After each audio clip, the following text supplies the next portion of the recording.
हे ईश्वरा सर्वांना चांगली बुद्धी दे, आरोग्य दे, सर्वांना सुखात आनंदात ऐश्वर्यात ठेव. सर्वांचं भलं कर, कल्याण कर, रक्षण कर, आणि तुझे गोड नाम मुखात अखंड राहू दे.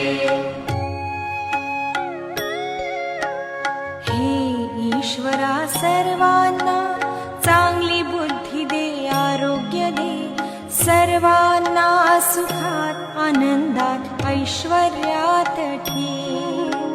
सर्वांचं भलं कर, कल्याण कर, रक्षण कर, आणि तुझे गोड नाम मुखात अखंड राहू